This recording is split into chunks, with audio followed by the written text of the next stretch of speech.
Hello viewers, welcome to my channel. We are discussing the end of bipolarity. In continuation to the same chapter, the end of bipolarity, today we are going to start another topic from the same chapter, that is the end of bipolarity. But the topic we are going to discuss today, that is the consequences of shock therapy. My dear viewers, in my previous videos, we have discussed different parts of the chapter. Like we started with these unique features of Soviet Union. After discussing unique features of Soviet Union, we have seen the Gorbachev and the reforms. Then disintegration of Soviet Union. After that, the shock therapy also we have done. But after discussing the shock therapy, we are on to the consequences. Shock therapy क्या था? Shock therapy was the transition from socialism to democratic capitalism. But ये transition phase Soviet union में आई कैसे? Correct. और जैसा कि इसको administer करने वाले जो एक्सपर्ट थे शॉक थेरेपी को लेकर, उनका जो अनुमान था, हमने क्या देखा है कि उसके अनुमान के अनुसार जो है सोवियत यूनियन में रिजल्ट्स नहीं थे, बिल्कुल उसके ऑपोजिट. ओके, जो उन्होंने सोचा था वो बिल्कुल भी नहीं हुआ. तो हालात किस तरह के थे? हालात ऐसे सोवियत यूनियन में डेवलप हो गए थे कि सोवियत इकोनॉमी जो थी वो काफ़ी जो है बुरी शेप ले चुकी थी. अगर हम ये कहें कि सोवियत इकोनॉमी को बहुत नुकसान हुआ तो हम गलत नहीं है कहेंगे. ओके, ये सब मैं नहीं कह रही हूँ, ये सब एक्सपर्ट्स का कहना है. और अगर हम सोवियत यूनियन के पूरे हालात को एक साथ लेके चले तो ये कंक्लूड होता है.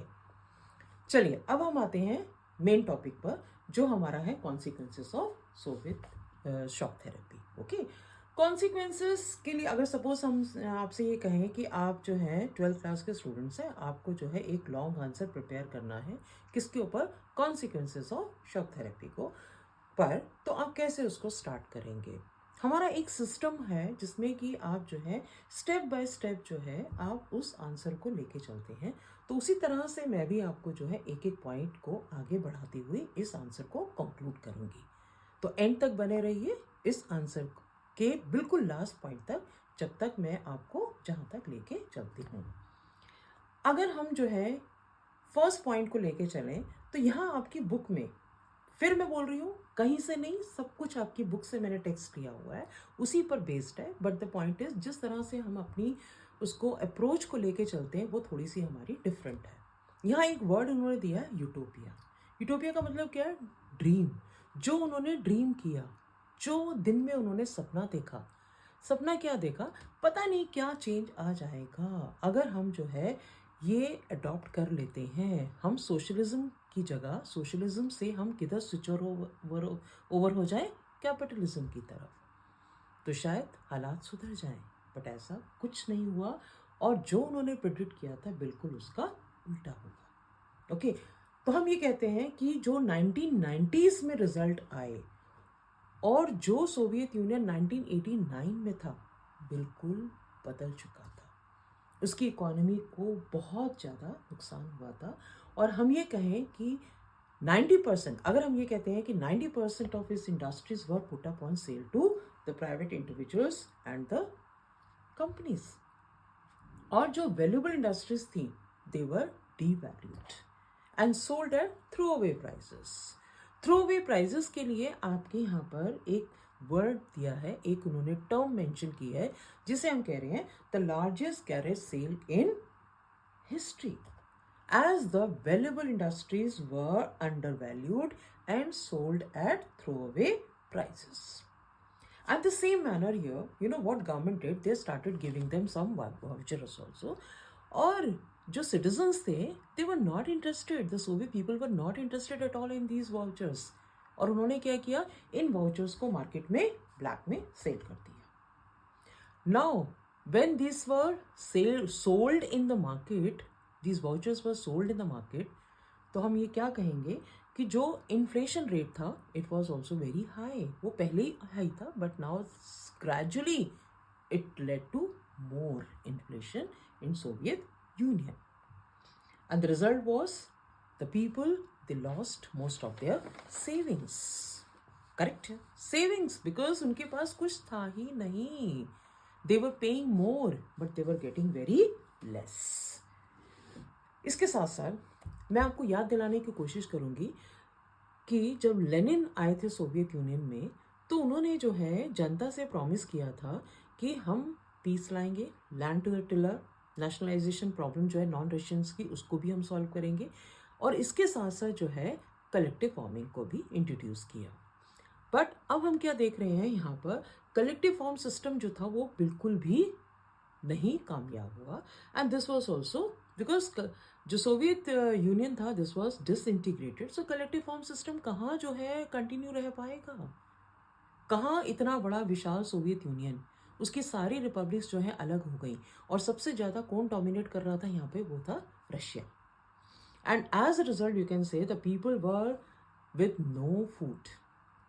जब फूड नहीं था हालात यहाँ तक बन गए कि सोवियत यूनियन को जो है क्या करना पड़ा, उसको दे स्टार्टेड इम्पोर्टिंग. सोवियत यूनियन नहीं हम यहाँ पे वर्ड यूज़ करेंगे बिकॉज हम कहाँ तक पहुँच चुके हैं, डिसइंटीग्रेशन की फेज तक पहुँच चुके हैं. तो Russia they started importing food for the people. If we talk about GDP, चलिए हम जो है अब जीडीपी की बात करते हैं. हमने हालात देख लिए सोवियत यूनियन के, तो जीडीपी क्या थी, it was also very very low. 1989 में जो जीडीपी थी वो 1990 तक आकर 1991 तक आकर बहुत लो हो चुकी थी. इसके साथ साथ जो है गवर्नमेंट टाइम टू टाइम जो है कई सोशल वेलफेयर स्कीम्स को लॉन्च करती है.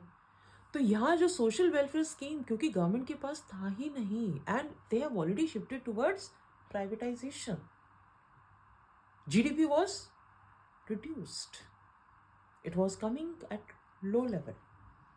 So old system of social welfare was also systematically destroyed.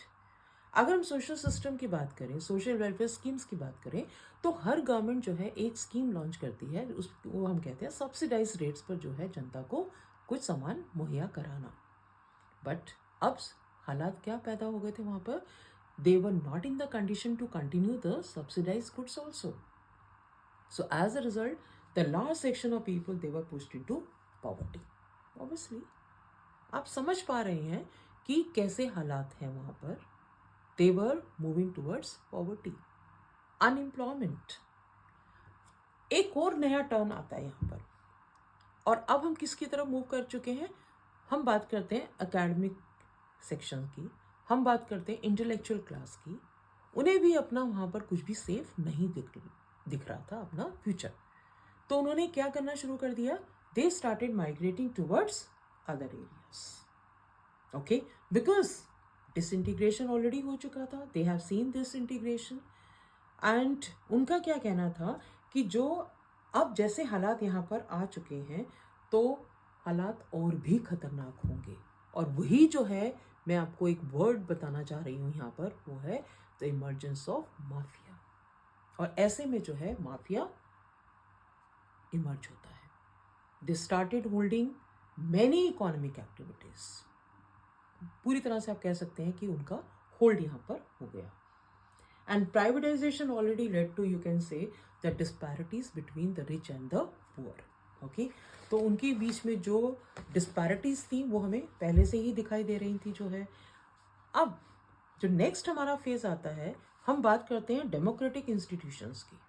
Democratic institution जो है, जिस तरह से वहाँ जो है कॉन्स्टिट्यूशन जिस स्पीड से लिखा गया, या डेमोक्रेटिक इंस्टीट्यूशंस की तरफ जो है उन्होंने ध्यान दिया या नहीं दिया, जो है किसको उन्होंने पावर ज़्यादा देनी चाहिए, या कौन अभी भी जो है ज़्यादा पावर को होल्ड किए हुए था, और वो था हमारा authoritative system. Again it was in a new form, you can से, which was developed in other countries which were separated from Soviet Union. Okay, because the constitutions of all these countries, they were drafted in hurry, and most including, that is, you can say, Russia had a strong executive president with the widest possible powers. Okay, ज्यादा से ज्यादा powers उन्होंने अपने हाथ में रखी। इन countries में constitution जो था, अभी मैंने बताया, बहुत जल्दी जल्दी लिखा गया था। अब आते हैं हम सेंट्रल एशिया की तरफ। जो है सेंट्रल एशियन कंट्रीज जो थे हमारे, तुर्कमेनिस्तान, कजाकिस्तान, किर्गिस्तान, ओके, इन कंट्रीज ने, इन सेंट्रल एशियन कंट्रीज ने जो था, प्रेसिडेंट के पास में ज्यादा power they the. And something you can से दे फाउंड वेरी अथॉरिटेटिव।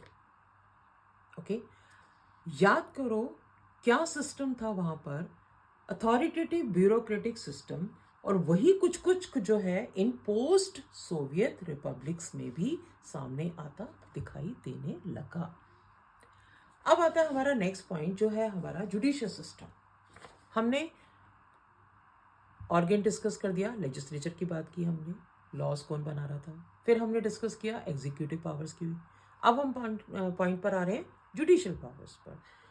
तो जुडिशियल सिस्टम जो था वो भी हमारा, हम ये कह सकते हैं, जुडिशियल कल्चर ही वहां पर डेवलप नहीं हो पा रही थी। आप तो कहेंगे कि मैडम सब कुछ ही आप नेगेटिव नेगेटिव बता रहे हैं, बट हालात ही कुछ ऐसे बन चुके थे जिसे हम कहते हैं judicial institutions were not established in most of these all the countries. तो हर तरफ से आप कह सकते हैं कि the situation was not so good. But बहुत सी इकोनॉमीज जो थी, जिनमें से हम स्पेशली अगर रशिया की बात करें, तो उसने धीरे धीरे रिवाइव करना शुरू किया। बट कब उसने रिवाइव करना शुरू किया? You should remember the year 2000। Disintegration कब हुआ? 1991 में। और रिवाइवल कब स्टार्ट हुआ?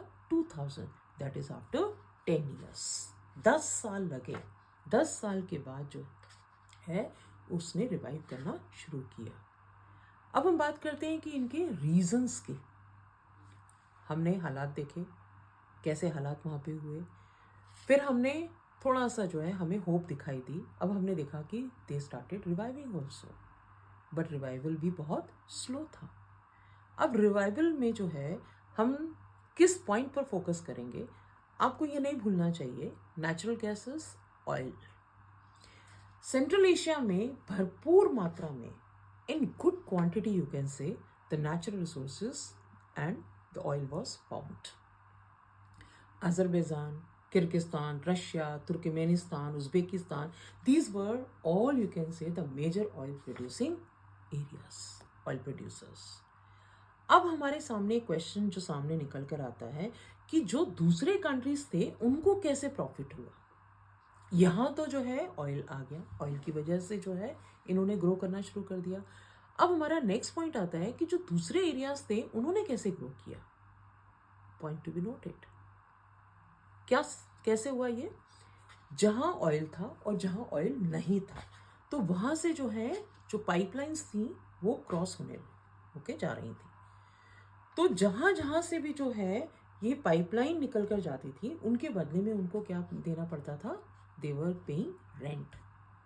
तो ये जो रेंट था, it became source of income for other countries. Okay, जहां रिसोर्सेस है वहां तो ठीक है, जहां रिसोर्सेस नहीं थे तो वहां कैसे? That is through these pipelines. So they started getting rent, and that is why you can से they could manufacture something else. अब कुछ कुछ जब उनके सामने आने लगा तो जो है obviously they will also grow.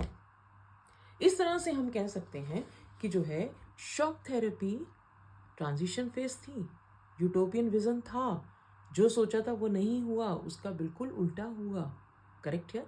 तो यहाँ आपने देखा कि आज भी जो वहाँ पे हालात हैं in most of, you can say, the central Asian countries, उसको वो किस तरह से रिवाइव कर रहे हैं, कैसे वो रिवाइव करने की कोशिश कर रहे हैं। It's a very very big question to discuss, to look into. Okay, so on this point I put a pause and I conclude on this point, that is the rent, development, pipeline, oil and natural gas resources found in all these countries, and slowly and gradually they started reviving, and then you know the developmental process is also going on in post-European, post-Soviet republics. Okay, Now, my dear viewers, I have given this full, you can say, explanation of this topic, that is shock therapy and the consequences of shock therapy. I'll have a new topic in my next video, और नए topic के साथ I'll come back in my next video. Okay, right? So till then, goodbye, see you, but please don't forget to like, share and subscribe the channel. Bye bye, see you, bye bye.